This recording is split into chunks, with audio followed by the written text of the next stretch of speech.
ఓం తత్సత్. ఓం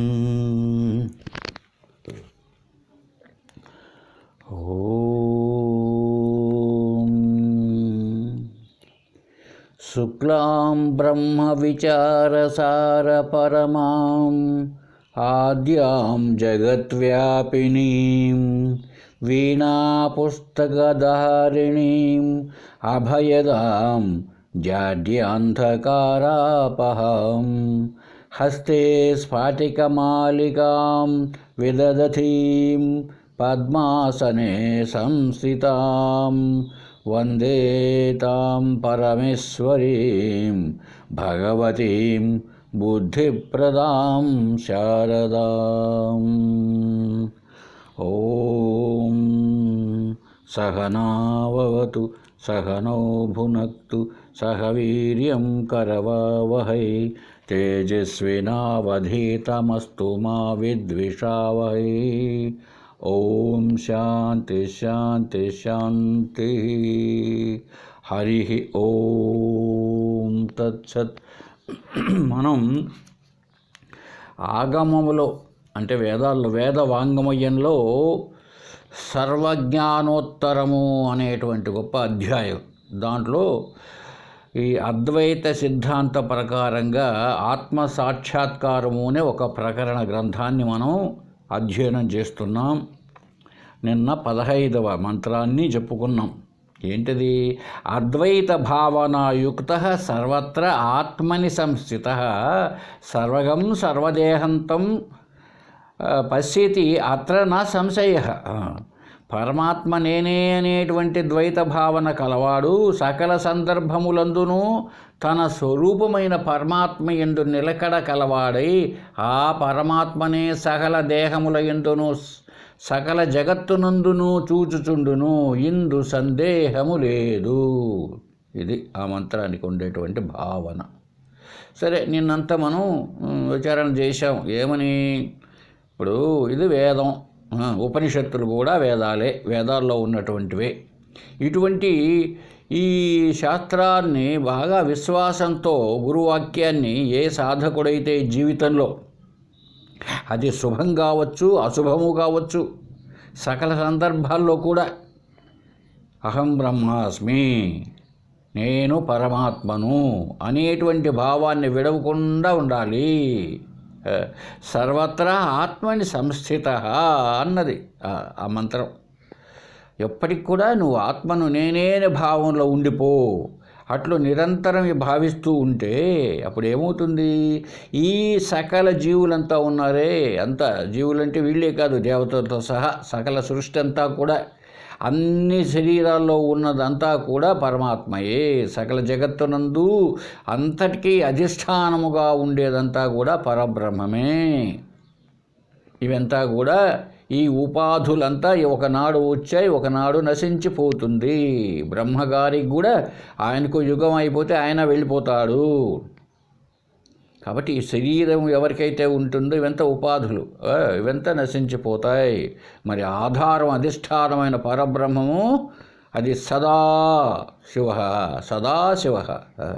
కాబట్టి నేను ఈ శరీరాన్ని, వెధవ శరీరాన్ని నేను కాదు, అహం బ్రహ్మాస్మి అనే భావంతో ఉండాలి అని చెప్పడం జరిగిందండి 15లో. సరే, ఈరోజు 16వ మంత్రాన్ని చూద్దాం. ఏకం ఏక ఆత్మభావేన సంస్థితస్య తు యోగినః సర్వజ్ఞం ప్రవర్తేత వికల్పరహితస్య చ. అది ఎవడైతే ఈ విధంగా ఏక ఆత్మభావేన సంస్థితస్య, ఎవడైతే ఒకే ఆత్మ సర్వత్రా అంతా అది ఏ బ్రహ్మ ఒకటే అని సంస్థితస్య స్థిరపడి ఉంటుందో, వికల్పాలు లేకుండా వికల్పరహితస్య చ అని కూడా ఉంది. ఇంకా వికల్పాలు ఉండకూడదు. అంటే కాసేపు నేను బ్రహ్మను, కాసేపు మళ్ళా జీవుడను అని లేకుండా ఎల్లప్పటికీ నేను బ్రహ్మస్వరూపాన్ని.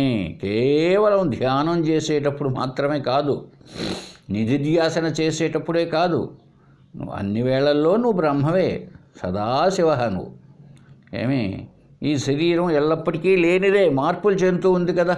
కాబట్టి ఈ భావనలో ఎప్పుడైతే నువ్వు స్థిరపడి ఉంటాడో ఎవడైతే, అతడికి సర్వజ్ఞత్వం ఉంటుందంట. అంటే అంతా తెలిసి వస్తుందని.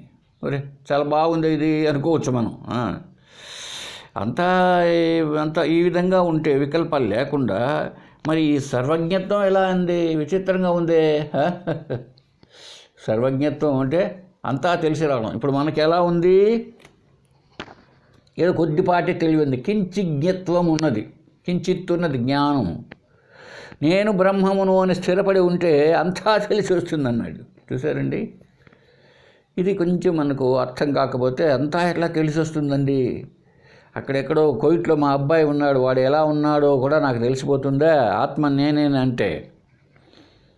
అంతేకాదు, ఈ పంచాయతీ మున్సిపల్ ఎలక్షన్స్ జరుగుతున్నాయి, అంతా నాకు జ్ఞానం ఉండేట్టుగా ఉంటే అక్కడ ఎన్ని సీట్స్ వస్తాయి?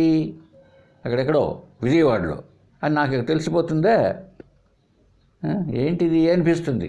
అయితే ఇదే విషయాన్ని మనం చాందోగ్యోపనిషత్తులో చూస్తే అక్కడ శ్వేతకేతువుకు చెబుతూ వాళ్ళ తండ్రి, నాన్న మట్టిని తెలుసుకుంటే అన్ని కుండలు తెలియబడినట్లే అంటాడండి. నువ్వు బంగారును తెలుసుకుంటే నగలన్నీ తెలియబడినట్లే. అంటే అర్థం అక్కడెక్కడో ఉన్నటువంటి కాదు, అంతా కూడా అధిష్టానము మట్టియే కదా.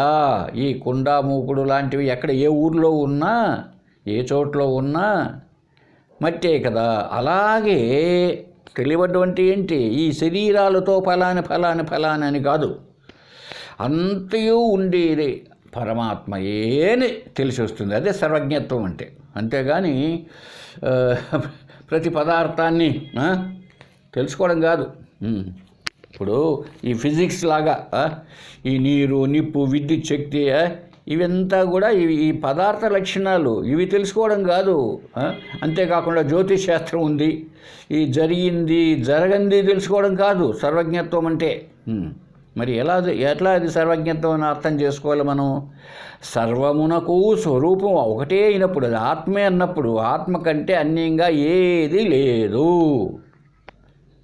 ఇప్పుడు బంగారంటే ఏమిటో మనకు పూర్తిగా తెలిసిపోయింది అనుకోండి, ఎన్ని నగలున్నా ఒక్కొక్క దాన్ని తెలుసుకోవాల్సిన అవసరం ఏమీ లేదు భౌతికంగా. అది నెక్లెస్, చైను అని అంతా బంగారే అని తెలిసిపోతుంది.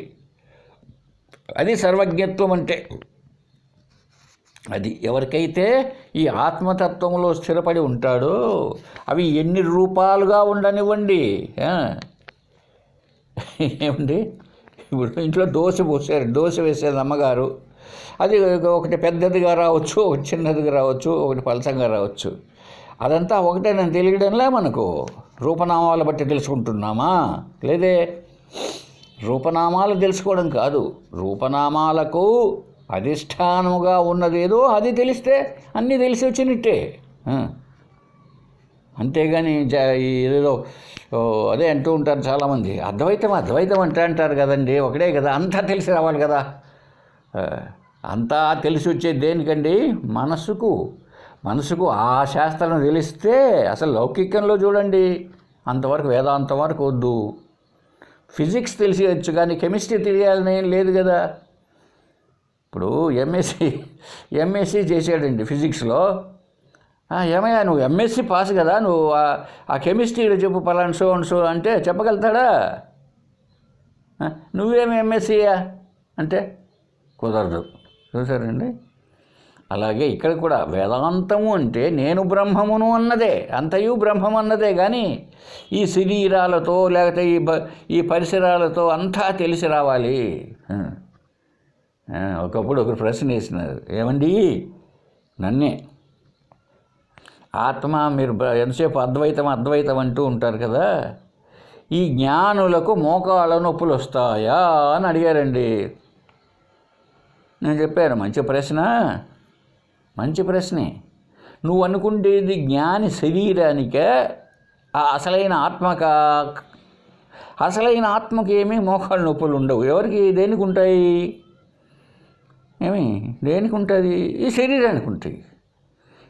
మోకాళ్ళ నొప్పులు నాకు తెలుస్తున్నాయి కాబట్టి నేను ఆ మోకాళ్ళు ఎందుకు అవుతాను? కాబట్టి మీ ప్రశ్న తప్పు.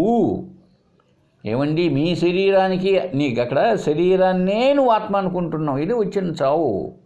జ్ఞాని అంటే శరీరాన్ని తెలుసుకుంటే ఒక డాక్టరు ఒకడెవడో ఇంకొకడు కాదండి, అలా కాదు. జ్ఞాని అంటే ఆత్మను తెలుసుకున్నవాడు. ఆత్మను తెలుసుకోవడం అంటే మళ్ళీ అక్కడెక్కడ వైకుంఠం కైలాసం కాదు. నేనే ఆత్మను, సత్తచిత్ ఆనందం నా స్వరూపం, అహం బ్రహ్మాస్మి అనేటువంటి వాడి జ్ఞాని. కానీ మోకాళ్ళ నొప్పులు ఉంటాయని అడుగుతున్నావు బాబు, ఒక్క విషయం అర్థం చేసుకో. నువ్వు నామాలు గేమాలు పెట్టిండవు, గొప్ప భక్తుడివి.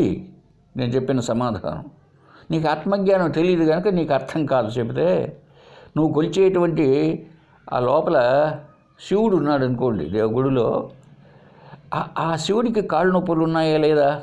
శివుడికి లేకపోతే మరి ఆయనకు ఇది ఎద్దు ఎందుకు, వాహనం ఎందుకండి? బాగా నడిచిపోవచ్చు కదా. ఎవరు వాహనాన్ని ఉపయోగిస్తారు చెప్పండి? నడవలేకుండా దూరంగా ఎక్కడో వెళ్ళాల్సి ఉంటే. ఆ విష్ణుదేవునికి గ్రద్ద ఎందుకండి? ఆ వినాయకునికి ఎలుక ఎందుకండి? ఆ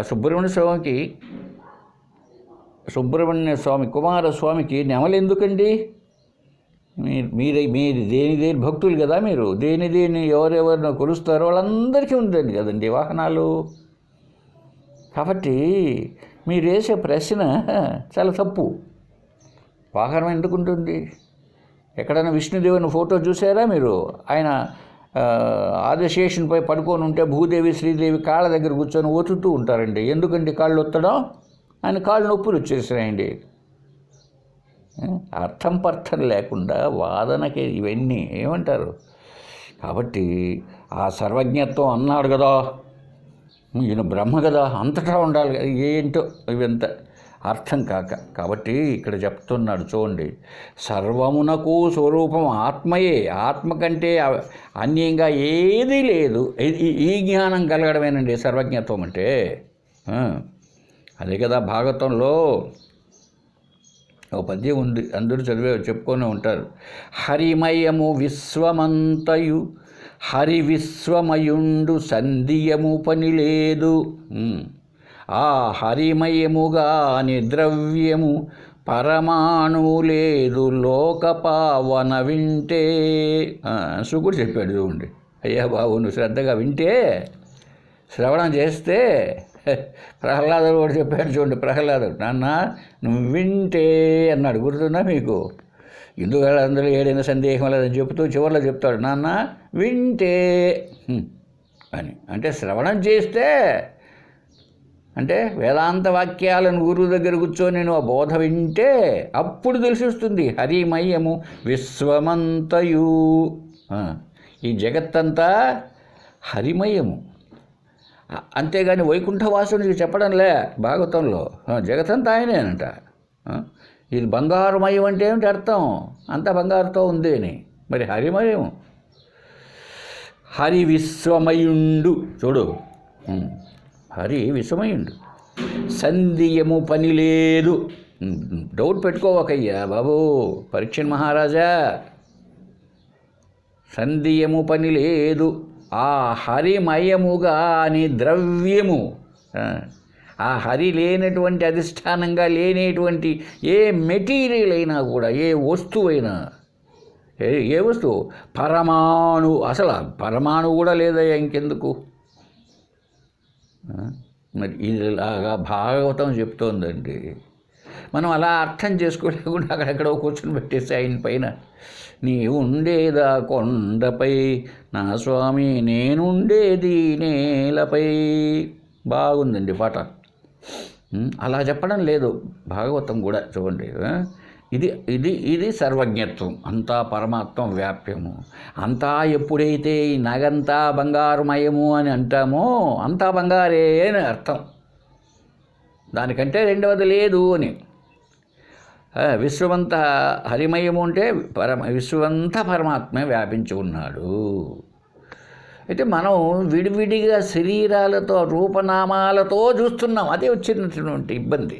అలా తగ్గించుకుంటూ రావాలి మన సాధనలో. అద్వైత సాధన అంటే ఇదేనండి. మీరు ఎంత చూస్తూ, ఎంత వింటూ, ఎంత నడుస్తూ, ఎంత అన్నీ చేస్తున్నప్పటికీ ఏమండి, ఇదంతా పరమాత్మయే. ఎందుకంతా సత్చిత్ ఆనందమే కదా, ఆకారాలు ఎక్కడున్నాయి?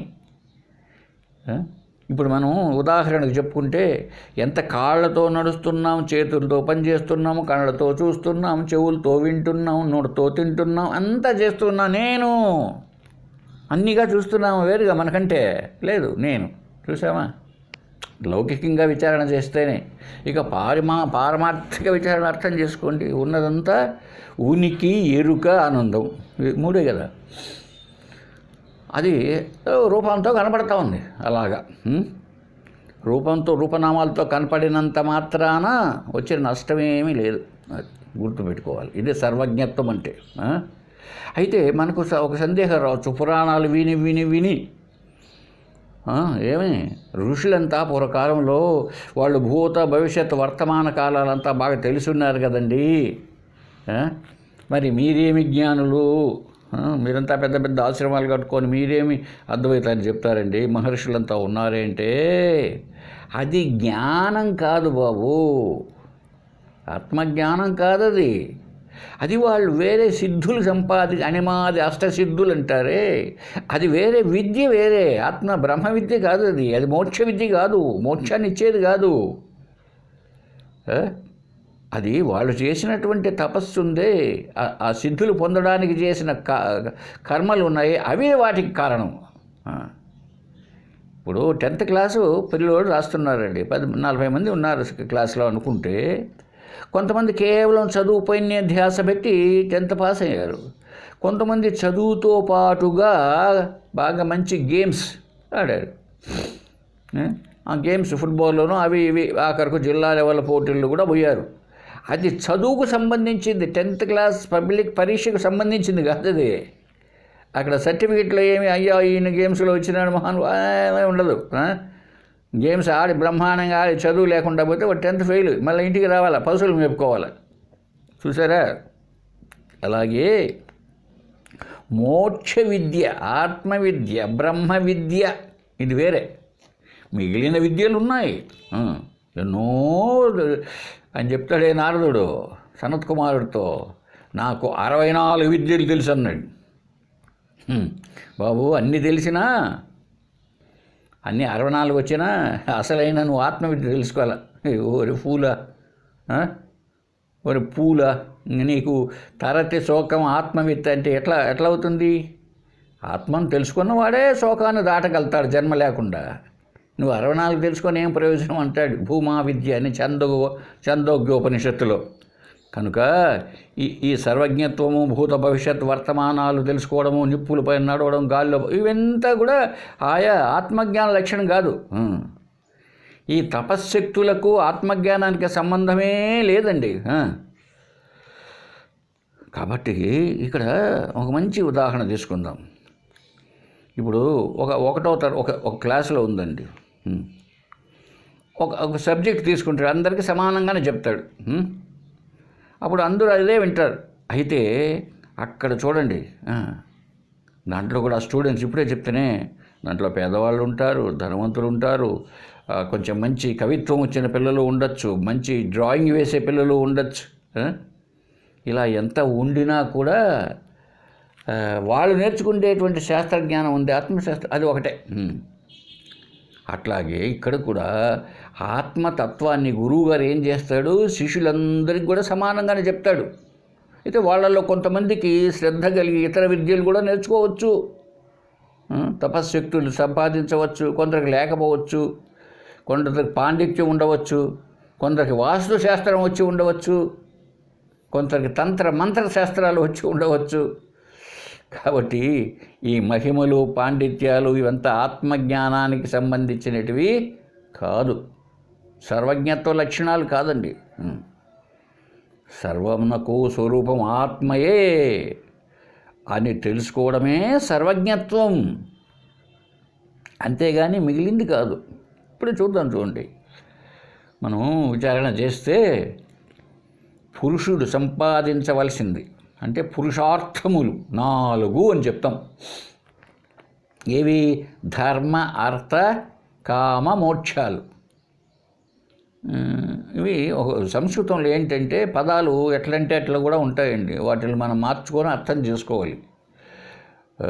ధర్మ అర్థ కామ మోక్షాలు అలా కాకుండా కామము అర్థము ధర్మము మోక్షం ఇది ఇట్లా ఎందుకు మార్చుకోవాలి అంటే సాంస్క్రిట్ అంతా ఇప్పుడు మన ఇంగ్లీష్ కూడా చూద్దాం చూడండి.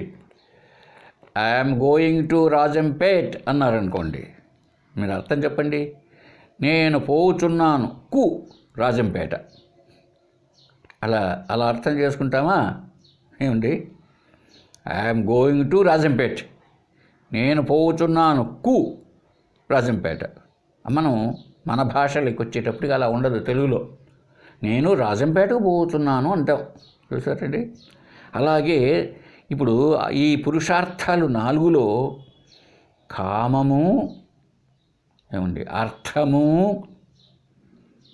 మూడవది ధర్మము, నాలుగవది మోక్షం. కామం అంటే కోరికలు. ఇది ఒక ఎలిమెంటరీ స్కూల్ లాంటిది అనుకుందాం. ప్రతి ఒక్కడికి శరీరం ఎత్తి వచ్చాడు కనుక బాల్యం నుంచి కోరికలు అనేకంగా ఉంటాయి. ఆ అనేకమైన కోరికలను సాధించాలంటే ఏముండాలి? పక్కనే అర్థం ఉండాలి. ఇది సెకండ్ స్టేజీ. అర్థం అంటే సంపద. కాబట్టి సంపదను తప్పనిసరిగా సంపాదించుకోవాలి ప్రతి ఒక్కడు కూడా. ఆర్థికమైనటువంటి స్థితి బాగా ఉంటే కోరికలు బాగా తీర్చుకోవచ్చు, అంటే ఈ జన్మలో ఆనందంగా జీవించవచ్చు. ఇది వేదాలు కూడా ఒప్పుకున్నాయి. అందుకోసమే కదా కర్మకాండలు. ఇవి చెప్పే గురువులు చాలామంది ఉంటారు. నాయన ఈరోజు మంగళవారమును ఇదో ఆంజనేయ స్వామిని మనోజవం మారుతతుల్య వేగం జితేంద్రియం బుద్ధిమతాం వరిష్టం వాతాత్మజం వానరయూధముఖ్యం శ్రీరామదూతం శిరసా నమామి. ఈ శ్లోకమును నువ్వు 108 సార్లు రోజు చెప్పినట్లయితే ఈ మంగళవారాల్లో నీకు ఆంజనేయ స్వామి అన్నీ ఇస్తాడు. ఈ గురువులు ఇట్లా కూడా ఉంటారనమాట. ఎందుకు? ఇది సత్యమే.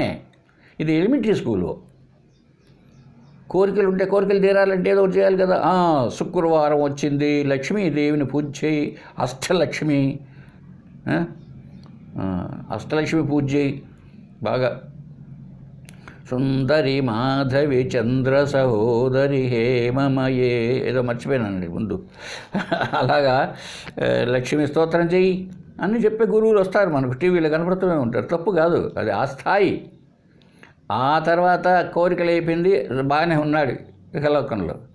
ఇహలోకంలో అయిపోతూనే మనం చచ్చిపోతే ఆ లోకాలు పోతాం కదా అనేది ఉంటుంది అక్కడ.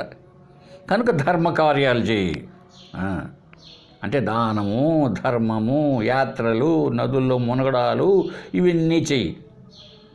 ఇది జస్ట్ హై స్కూల్ లాగా. లాస్ట్ది ఏంటండి? మోక్షము, ముక్తి, జన్మరాహిత్యము. చూడండి ఎంత కష్టము. ఇది college, higher education. Higher education కావాలంటే దానికి ఏం చేయాలో తెలుసుకోవాలి.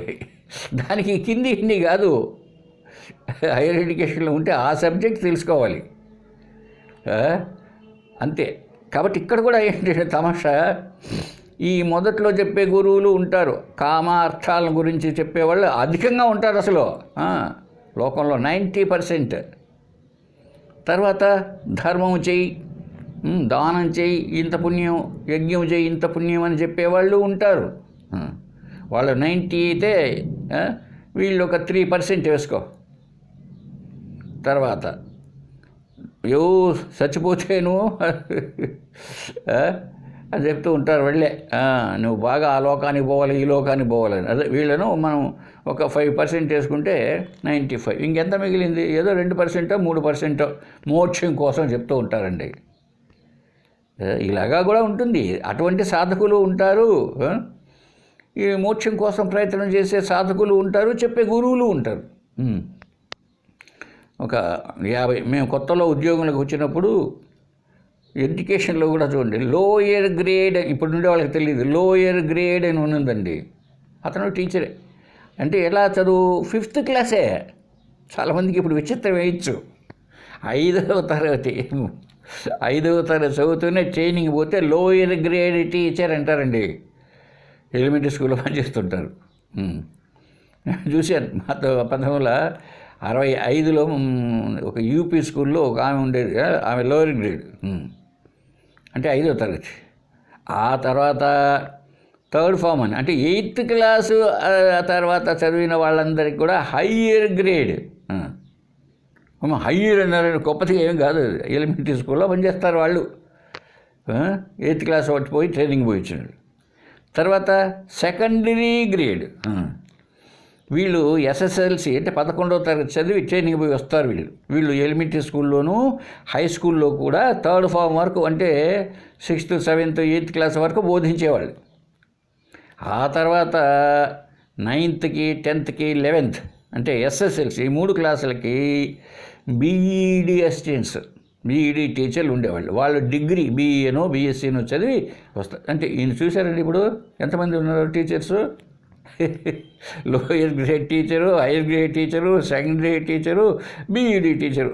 ఒక ఎడ్యుకేషన్ వరకే, సెకండరీ వరకే చెప్తాను, హైయర్ కాదు. అలాగే ఇక్కడ కూడా ఏంటంటే ఈ విద్యల్లో కూడా నేర్చుకోవాలంటే మనం నేర్చుకోవచ్చు. ఆ తంత్ర విద్యలు, మంత్ర విద్యలు, దానికి దీనికి ముడిపెట్టకూడదండి. చాలామంది ఇదే చెప్తూ ఉంటారు, ఈయన మహాభక్తుడే, ఈయనకి ఎందుకు జ్వరం వచ్చింది, ఈయన మహాజ్ఞానే, ఈయనకి ఎందుకు షుగర్ బీపీ వచ్చింది, గొప్ప ఆశ్రమం వాసే.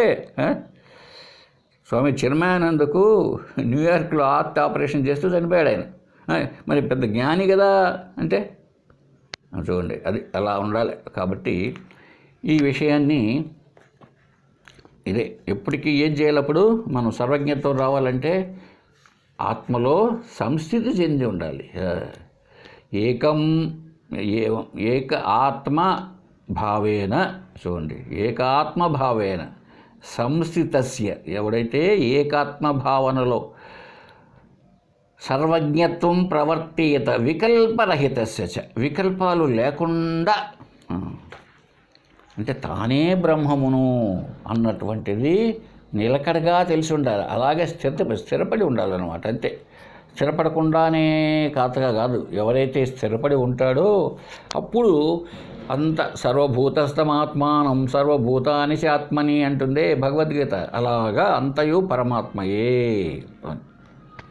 చూడండి, ఒక్కసారి తెలుగులో సీతారామాంజనేయ సంవాదం ఉందండి, మంచి గ్రంథం, గొప్ప గ్రంథం, అద్వైతులు తప్పక తెలుసుకోవాల్సిన గ్రంథం, చదవాల్సిన గ్రంథం.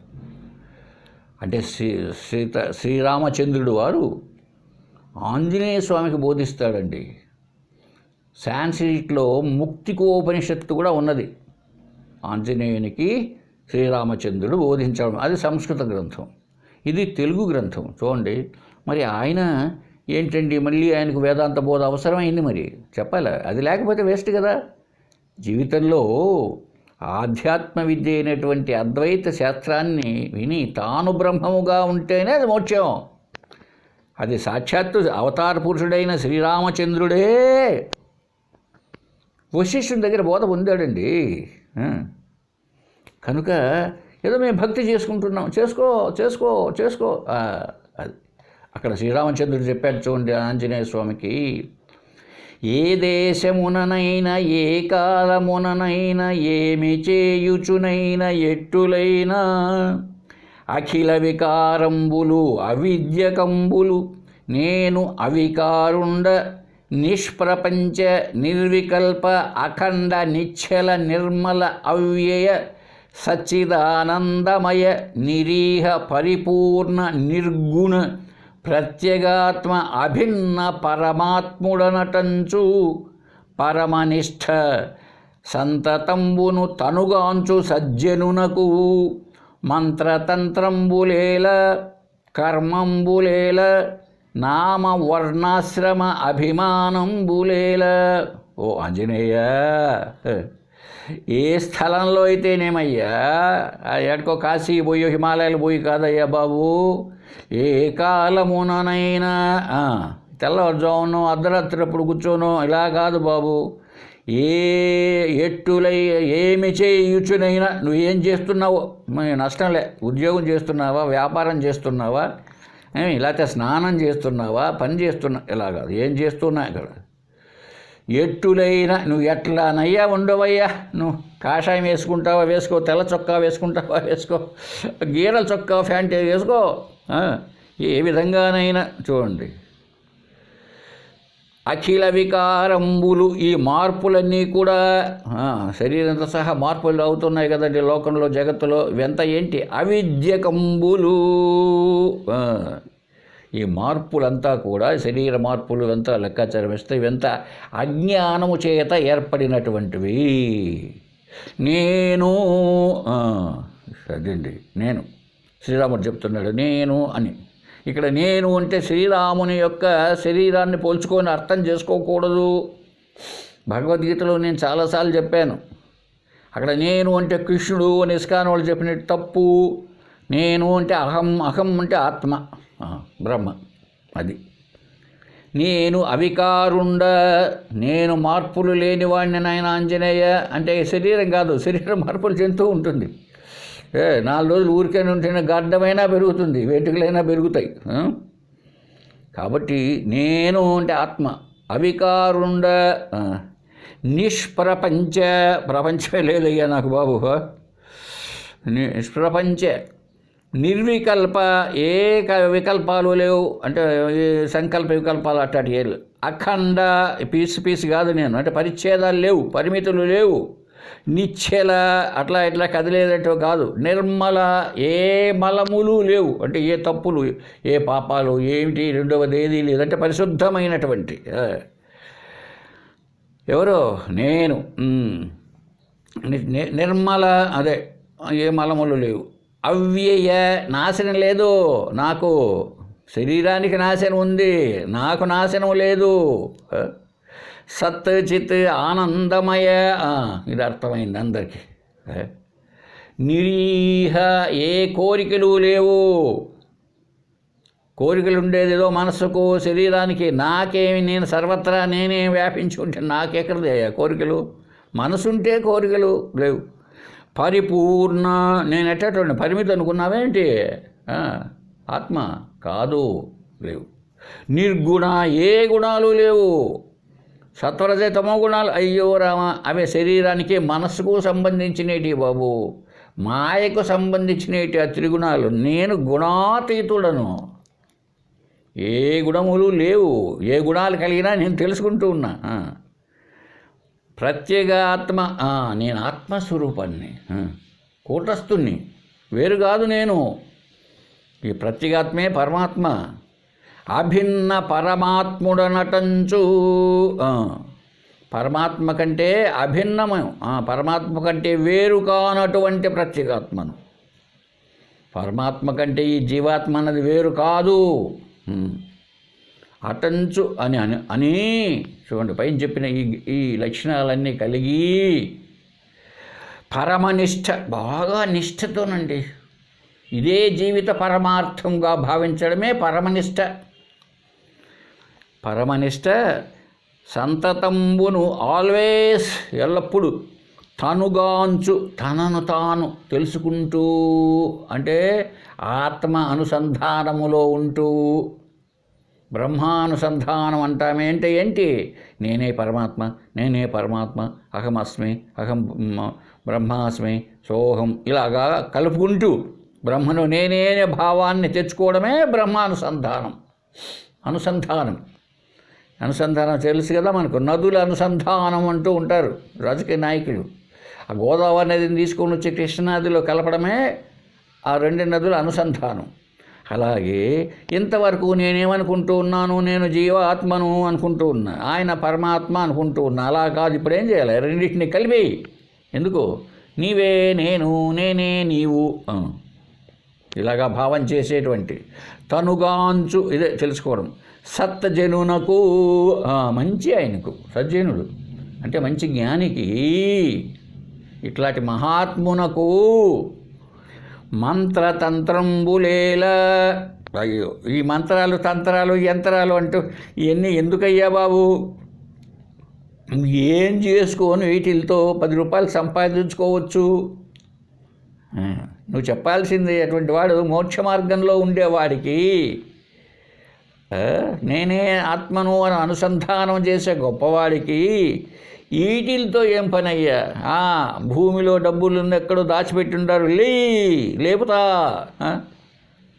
వీటితో ఏం పని?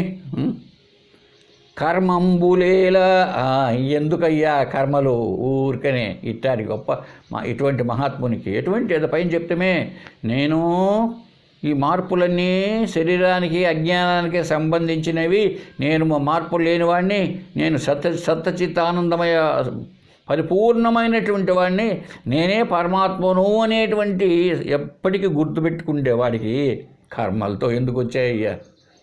ఏమంటే కర్మలు మంచివి కదా? ఎస్, మంచివే. కర్మ వల్ల ఏమవుతుంది? సత్కర్మ చేస్తే పుణ్యం కలుగుతుంది, దుష్కర్మ చేస్తే పాపం వస్తుంది బాబు. అంతేగాని మోక్షం రాదు, ముక్తికి రాదు. కాకపోతే ముక్తికి నువ్వు నిష్కామంగా కర్మలు చేస్తే నీకు చిత్తశుద్ధి కలుగుతుంది అంతే.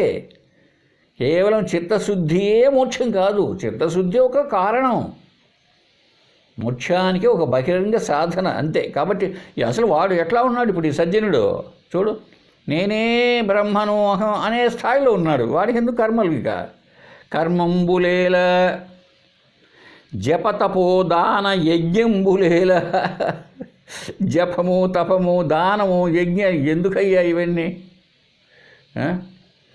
నామ వర్ణ ఆశ్రమ అభిమానంబులేల, ఈ స్థాయిలో ఉండేవాడికి నామం పేరు ఏమి ఒక ఆయన శివయ్య ఉన్నాడు ఇంతకుముందు, ఇప్పుడు ఆయన ఏమైనాడు? శివానంద మహర్షి. బా, ఎంత పేరు చూడండి, ఎంత గొప్పగా ఉందో. వెంకటయ్య ఉన్నాడు, వెంకటయ్య కాస్త ఇప్పుడు ఏమైనాడు తెలుసా? కాషాయం వేసుకుంటేనే వెంకటేశానందగిరి, లేకపోతే వెంకటేశానంద భారతి అయిపోయాడండి నామం. వర్ణం ఇది కూడా తెగ. ఒక కట్టె పట్టుకోనుంటే భుజం పైన పెట్టుకోనుంటే ఆయన ఏకదండి, 3 కట్టెలు కట్టుకొని భుజాన్ని పెట్టుకోనుంటే ఆయన త్రిదండి, ఏమి భుజాన్ని పెట్టుకోకుండా ఉంటే ఆయన సన్యాసి. ఇవంత అదే ఆశ్రమ, అదే వర్ణ ఏదో ఈ స్థాయిలో ఉండేవాడికి ఆశ్రమాలు ఎందుకయ్యా బాబు? ఆశ్రమ సిద్ధ అంటే తెలుసు కదా, ఫలానా పీఠాధిపతి, ఫలానా ఆశ్రమాధిపతి, నేను వానప్రస్తుని, నేను సన్యాసిని, నేను త్రిదండిని, ఇదంతా ఆశ్రమం. ఇట్లాంటంత అభిమానాలు ఎందుకుంటాయ్యా బాబు? ఉండవు అన్నాడండి ఎవరో శ్రీరాముడు ఆంజనేయ స్వామితో. కాబట్టి ఉండవలసింది ఏంటి ఇప్పుడు? మనం అర్థమైంది కాస్త. ఏమర్థమైంది? ఉండవలసింది ఆత్మస్థితి. నువ్వు ఆత్మస్థితిలో ఉంటే ఏమండి, ఇక ఏమీ ఉండదు, ఏ భావన ఉండదు. చూడండి, ఇదే విషయాన్ని శ్రీరామచంద్రుడు లక్ష్మణుడు కూడా చెప్తున్నాడండి రామగీత అనే గ్రంథంలో. ఎందుకు చెప్తున్నానంటే, మరి వీళ్ళంతా లక్ష్మణుడు మరి గొప్ప అన్నతో పాటు ఉండేవాడు కదండి, మోక్షం రావాలి కదా, రాదు. అది ఎప్పుడు వస్తుందో తెలుసా? బోధతోనే, జ్ఞానబోధతోనే వస్తుంది. అందువల్ల తప్పక వేదాంత బోధ అవసరం. సరే, శ్రీరామచంద్రుడు లక్ష్మణునికి చెప్తున్నాడు చూడండి, అతి అన్యభేదేన విభావయన్నిదం భవతి అభేదేన మయాత్మనా తదా యథా జలం వారి నిధౌ యదా పయః క్షీరే వియత్ వ్యోమ్ని అనిలే యథా అనిలః. నాయనా లక్ష్మణ, అతి అన్యభేదేన, నీకు అనేకం కనపడుతూ ఉండవచ్చు. నీకు చెప్తా చూడు ఉదాహరణగా, యదా జలం వారి నిధౌ యదా పయః, నీటిని తీసుకోపోయి సముద్రంలో పోసావు. ఇప్పుడు 2 కలిసిపోతాయా? కలిసిపోవా? కలిసిపోతాయి. అలాగే పాల గ్లాసులో పాలు ఉన్నాయి, తీసుకుపోయి ఆ పాలు ఉండేటువంటి పాత్రలోనే పోసాం. అలాగే ఆకాశంలో ఆకాశం కలిపిన, గాలిని గాలిలో కలిపిన, ఏకంగా అవిభాజ్యంగా ఉంటాయి కదండి. అంటే ఒకే సంబంధించినవి, ఒకే దాంట్లో ఉన్నప్పుడు దాంట్లో ఇంకా విభాజ్యము, విభజించడానికి వీలు లేదు. రెండు వేరే వేరే వస్తువులు ఉంటే ఇప్పుడు ఆ పాలల్లో పాలు పోయకుండా మనం 2 రాళ్ళు వేసామనుకోండి, అప్పుడే అది వేరుగా ఉంటాయి. అలా కాకుండా ఇలా ఈ నీటిని సముద్రంలో పోసినా, పాలను పాలలో కలిపినా, ఆకాశంలో కలిపినా, గాలిని గాలిలో కలిపినా అవి విడదీయరాకుండా కలిసిపోతాయి. అలాగే చూడండి, ఈ ప్రపంచమంతా ఉంది కదా, ఈ జగత్తంతా ఉంది జీవుడితో సహా. ఇది వాస్తవంగా ఆత్మ కంటే వేరు కాదు. ఇదంతా కాదని విచారణలో దీక్షగా నిమగ్నమైనప్పుడు పరబ్రహ్మనైన నాకు అతడికి అభిన్నత్వమే. చూడండి, అంటే రాముడు ఏం చెప్తున్నాడు, నాకు అన్నాడు అంటే ఇక్కడ నేను రామ శరీరం పోల్చుకోకూడదు, ఆత్మ పరమాత్మగా, వీడు జీవుడు, వీడు కూడా ప్రత్యేగాత్మ లేక జీవాత్మ, ఇద్దరి మధ్య అభిన్నత్వాన్ని తెలుసుకోగలడు అన్నాడండి. అంటే ఇప్పుడు మనకు అర్థమైందే, ఇంతవరకు వీడు జీవుడుగా భావిస్తున్నాడు. ఎప్పుడైతే శాస్త్రబోధ కలిగి తానే ఆత్మ అని తెలిసినప్పుడు మరి ఆ ఈశ్వరుడు కూడా ఎవరండి? ఉపాధి తొలగిస్తే ఆయన పరమాత్మయే. ఈవిడికి శరీర భావన తొలగిస్తే వీడు కూడా ప్రత్యేగాత్మ అంటున్నాం, చిన్నది కనుక, చిన్న శరీరంతో ఉంది కనుక. ఇప్పుడు వీడు ఆయన రెండు వేరైతే కలపడం కష్టం అండి. ఇప్పుడు సజాతీయం కదా, ఈ జీవ ప్లస్ ఆత్మ, పరమ ప్లస్ ఆత్మ. ఈ జీవ పరమ పక్కన పెట్టండి, ఆత్మ ఒకటే కదా, మరి కలిసిపోతుంది. అంటే ఇక్కడ ఉదాహరణగా ఏం చెప్పాడంటే, వీళ్ళిద్దరూ కలుస్తారు అంటే మళ్ళీ వేరుగా లేరండి, మొదటి నుంచి వేరుగా లేరు. నేను వేరుపడినాను అనుకుంటున్నాడు. ఇప్పుడు వీడు జీవుడు ఏమనుకుంటున్నాడంటే, ఒక శరీరం అనేది వచ్చేటప్పటికీ నా యొక్క అస్తిత్వం వేరే అనే భావన ఏర్పడింది. జన్మల నుంచి నా స్వరూపం ఏంటో నాకు అర్థం కానప్పుడు, అదే కదా అజ్ఞానం, అవిద్య. ఒక ఆవరణ వచ్చేసి ఏమవుతుంది, విక్షేపం కలుగుతుంది. నేను పలానా కులంలో పెడితే పలానా కులస్తుడను, నాకు ఒక పేరు పెడితే ఆ పేరు కలిగిన వాడిని, ఒక తండ్రి ఉంటాడు, తల్లి ఉంటుంది కాబట్టి వాళ్ళ బిడ్డను, ఇలాగా ఎప్పుడు కూడా ఒక దాన్ని తగులుకొనే ఉంటాం. అసలైన నేనేంటో తెలియకుండా పోతుంది. ఎందుకు? ఇవంతా వచ్చి పడుతున్నాయి, ఆవరణగా వచ్చేసి పడుతున్నాయి ఇవన్నీ. అలాగే ఈశ్వరునికి కూడా అలాగే కల్పన చేశాం. నిలువుకు నామాలు పెట్టేసి ఆయన వైకుంఠంలో పెడితే ఆయన విష్ణువు అని, ఆయనకు ఒక శరీరం పెట్టేసి ఆయనకు భార్యలు బిడ్డలు, 3 ఇట్లా అడ్డనామాలు పెట్టేస్తే ఆయనకు ఒక శరీరం, భార్య బిడ్డలు, వాళ్ళకొక లోకం, వాళ్ళకొక ఇల్లు. బ్రహ్మగారు ఆయనకు పెద్ద తెల్లగడ్డం, తెల్లింటికి పెట్టేస్తే ఒక తామర పుష్పంలో కోసం పెట్టి సినిమాల్లో పక్కన వాళ్ళ భార్య వీణ వాయించుకుంటూ ఉంటే ఆయనకు ఒక లోకం, ఆయనకు ఒకటి. ఇలాగా మనల్ని చూసి కల్పన చేశామన్నమాట. వాస్తవానికి ఉన్నది ఆత్మ చైతన్యమే, అంతటా ఆత్మ చైతన్యమే ఉన్నది. ఎప్పటి నుంచో. కాబట్టి విడిపడినట్లుగా అయిపోతుంది ఈ శరీర భ్రాంతి చేత. కాబట్టి రెండూ ఒకటే. లక్ష్మణ, ఆత్మజ్ఞానాన్ని పొందితే చూడండి ఎట్లా, ఆత్మ కంటే వేరు కాదు అని విచారణలో దీక్షగా నిమగ్నమైనప్పుడు అదండి అభేదేన మయాత్మనా తదా.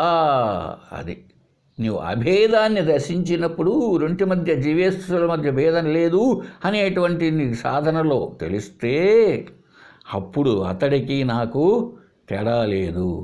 అంతవరకు నువ్వేమనుకుంటూ ఉంటావంటే, ఈ గ్లాసులో ఉన్న నీరు ఆ సముద్రంలో ఉన్న నీరు వేరే అనుకుంటూ ఉంటావు. అట్లా అనుకోనే మన ట్యాప్లో వచ్చిన నీరు, ట్యాప్లో నీళ్ళు వస్తుంటాయి ఇక్కడ బాత్రూంలో, ఈ నీరు గోదావరిలో వచ్చే నీళ్లు వేరు అనుకొని పరిగెత్తుకుంటా పోయి అక్కడికి గోదావరి నదికి అక్కడేదో పుష్కరాలు అని. అప్పుడు అక్కడున్న ముఖ్యమంత్రి గారు పాపం ఆయన ఒక సినిమా షూటింగ్ లాగా తను ఎక్కడో స్నానం చేయవలసిన వాడు వీళ్ళ దగ్గర స్నానం చేయడానికి మొదలుపెట్టినప్పుడు అసలు ముఖ్యమంత్రి గారు కనుక ఎవరు పోవడానికి వీలు లేదు అని అక్కడ అయిపోయింది. ఆయన గారు ముగించుకొని పోతూనే ఒక్కసారి ఎంత తోసుకొని 38 మంది ఎందుకు పోయినట్టని, ఎందుకు చచ్చినట్టు 38 మంది ఈ నీళ్ళు ట్రాప్లో వచ్చే నీళ్ళ కంటే ఆ నీళ్ళు వేరేనా? ఇది అర్థం కావాలి. అదే చెప్పాడు చూడండి రాముడు, ఈ నీటిని తీసుకుపోయి సముద్రంలో కలిపితే ఒకటే, పాలంతో కలిపితే ఒకటే. ఇప్పుడు ఇక్కడ ఆకాశం ఉంది, బయట ఉంది ఆకాశం. ఇప్పుడు ఇక్కడ మీకు అర్థం కావాలంటే ఘటాకాశం ఉందండి, కుండలో ఖాళీ జాగా ఉంది. ఈ గదిలో మఠం అనుకుందాం, ఇది మఠంలో ఆకాశం ఉంది. ఇప్పుడు ఆ కుండలో ఉన్న ఆకాశం మఠంలో కలిపేయండి అంటే ఆ కుండను పగలగొట్టండి కాస్త. ఇప్పుడు నేను పరిమితిగా ఉన్నాను, ఈ కుండలో ఇరక్కపోయినాను అని అనుకుంటుందా? ఇంతవరకు అనుకున్నది ఆ కుండలో ఉన్న ఆకాశం. కాబట్టి ఆ ఖాళీ జాగాని ఈ ఖాళీ జాగాలో కలిపేయలేవా? కలిపేస్తున్నాం. గాలిని గాలిలో కలిపిన ఎంత బాగా చెప్పాడు చూడండి రాముడు లక్ష్మణుడికి. ఇవంతా ఏకముగా అవిభాజ్యంగా ఉంటాయి. ఒకటే, 2 నీళ్లు లేవండి, 2 నీళ్లు లేవు, 2 పృథ్వీలు లేవు, 2 గాలు అంటే మనం అనొచ్చు H2. అది దాంట్లో మనం విశ్లేషణ చేస్తే మామూలుగా మనం తోలే గాలిని చూస్తే మా ఊర్లో తోలే గాలి ఎట్టాడదో మీ ఊర్లో అట్టాటి గాలి తోలుతూ ఉంటుంది. మా ఊరు బావిలో ఎట్లాంటి నీళ్ళు ఉంటాయో మీ ఊరు బావిలో అట్లాంటి నీళ్ళే వస్తాయి, తవ్వినా వాషం పడినా. అంతేగాని వేరుగా ఉండవు. మా ఊర్లో ఎట్లాంటి అగ్ని ఉంటుందో మీ ఊర్లోనే అట్లాంటే ఉంటుంది అగ్ని. మన ఊర్లో ఎటువంటి వేడి, అదే కదా వేడి తేజస్సు ఉంటుందో అమెరికాలో కూడా అలాగే ఉంటుంది. ఏమో అమెరికాలో ఉన్న అగ్ని వేరే, అక్కడ రొట్టె కాల్చేది వేరే. ఏంటి ఇంత మరి ఇవే ఒకటే, పంచభూతాలే ఒకటైనప్పుడు చూడండి మరి పరమాత్మ ఒకటిగా ఉండదా? ఎంత గొప్పగా చెప్పాడు. ఇలాగా మనం అర్థం చేసుకోవాలన్నమాట. కాబట్టి ఇక్కడ ఏం చెప్తున్నాడో మళ్ళీ ఒకసారి చూద్దామండి. 16వ శ్లోకంలో ఈ ఆత్మ సంస్థిత ఏవం ఏకాత్మభావేన సంస్థితస్య తు యోగినః సర్వజ్ఞత్వం ప్రవర్తేత వికల్పరహితస్య చ. ఈ సర్వజ్ఞత్వాన్ని పొందగలుగుతాడు అని చెప్పడం జరిగిందండి. ఇంకా చెప్తుంది ఎంత భావన ఉంది ఈ గ్రంథం అంతా. అద్వైత భావన, నిధిధ్యాసన గ్రంథం అని చెప్పుకుంటామే, నిధిధ్యాసన ఇది చాలా అవసరం. నిధిధ్యాసన ధ్యానం, అటువంటి భావనే మనలో ఉంటూ ఉండాలి. ఎందుకని ఏ భావన అయితే ఉంటుందో చూడండి, ఎవరికైనా యత్ భావం తత్ భవతి అంది శాస్త్రం కూడా. నువ్వు ఏ భావనతో ఉంటావో అలానే జరుగుతుంది. కాబట్టి ఇప్పుడు బ్రహ్మ భావన చేస్తూ ఉంటే మనము బ్రహ్మమే అవుతాము. ఎక్కడో శంకరాచార్య ఒక మాట చెప్పాడండి, నాకు శ్లోకం జ్ఞాపకం రావడం లేదు కానీ, నీకు వద్దన్నా మోక్షమే అన్నాడండి. బ్రహ్మభావన పొందితే నీకు వద్దన్నా కూడా నీ ఒడిలో వచ్చి పడుతుందంట. చూడండి అదే చెప్పాడండి ఇక్కడ. ఒకటే, యత్ అనేక చక్షు ప్రకాశో రవిర్నర క్రమేణ ప్రకాశీకరోతు ప్రకాశ్యం అనేకాధియో యః తథైక ప్రబోధ స నిత్యోపలబ్ధి స్వరూపోహమాత్మ. ఆత్మ ఎలా ఉందో చెప్తానండి. సూర్యుడు మనమంతా నిలబడుకున్నాం అనుకోండి, అందరం ఒక 100 మంది ముందు ఈ రామయ్యకు వెలుతురిస్తాం, మళ్ళీ సోమయ్యకు వెలుతురిద్దాం, మళ్ళీ భీమయ్యకు వెలుతురిస్తాం అనే లేదండి. అందరికీ ఒకటే సమయంలో కాంతి వస్తుంది కదండి. అట్లే అనేక సూర్యులు ఏమి లేరు, ఉన్నది ఒకటే సూర్యుడే. అలాగే ఆ సత్చిత్ అయిన ఆత్మ ఉంది, అది ఒకటే అయినా కూడా అన్ని అంతఃకరణాల్లో ప్రతిబింబిస్తోందండి. ఇప్పుడు ఏమైంది, ఆయా అంతఃకరణాన్ని బట్టి ఆయా జీవితాలు, ఆయా శరీరాలు వస్తున్నాయి, ఆయా భావనలతో ఆయా కర్మలు జరుగుతూ ఉన్నాయి. అంతేగాని అసలైన ఆత్మ అనేకం కాదు, ఒకటే. ఏమండి, ఆత్మ ఒకటే, అనేకంగా కనిపిస్తున్నట్టు ఉంది అంతే. కాబట్టి అటువంటి ఆత్మస్వరూపాన్ని మనం బాగా అర్థం చేసుకొని మనం జీవించగలిగితే చూడండి ఎలా భావంతో ఉండాలంట కైవల్య ఉపనిషత్తు చెప్తుంది. వేదైరనేకై అహమేవ వేద్య వేదాంతకృద్వేద విదేవ చాహం నా పుణ్యపాపే మమ నాస్తి నాశ నా జన్మ దేహేంద్రియ బుద్ధిరస్తి. అనేక వేదాల చేత తెలియబడేవాడిని నేనే. వేదాలంతా నన్ను గురించే చెప్తున్నాయి. అంటే నేనంటే ఇక్కడ ఆత్మ. అన్ని వేదాలు చెప్పేది అదే. కాబట్టి ఎవరు నేను వేదాంతాలకు కర్తను, నేనే వేదవేద్యుడను, నాకు పుణ్యపాపములు లేవు, నాకు నాశనము లేదు, నాకు జన్మము దేహము ఇంద్రియాదులు బుద్ధి మొదలగునవి లేవు. అవంతా శరీరానికి సంబంధించినటివి.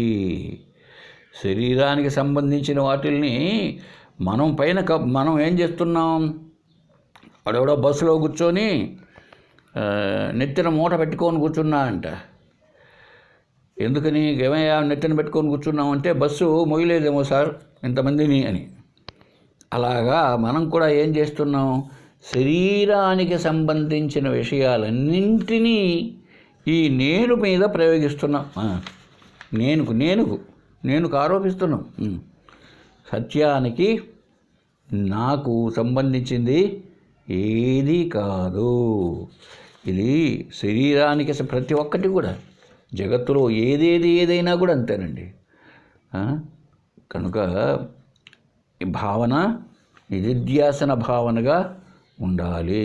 సరే, నెక్స్ట్ క్లాస్లో చూద్దామండి, ఎందుకంటే నెక్స్ట్ శ్లోక కొంచెం పెద్దదిగా ఉన్నట్టుంది. హరి ఓం తత్సత్. ఓం పూర్ణమదః పూర్ణమిదం పూర్ణాత్ పూర్ణముదచ్యతే పూర్ణస్య పూర్ణమాదాయ పూర్ణమేవావశిష్యతే. ఓం శాంతి శాంతి శాంతి. ఓం సర్వేషాం స్వస్తిర్భవతు.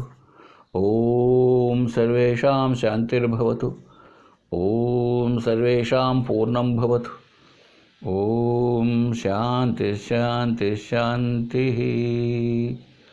హరి ఓం తత్సత్. ఓం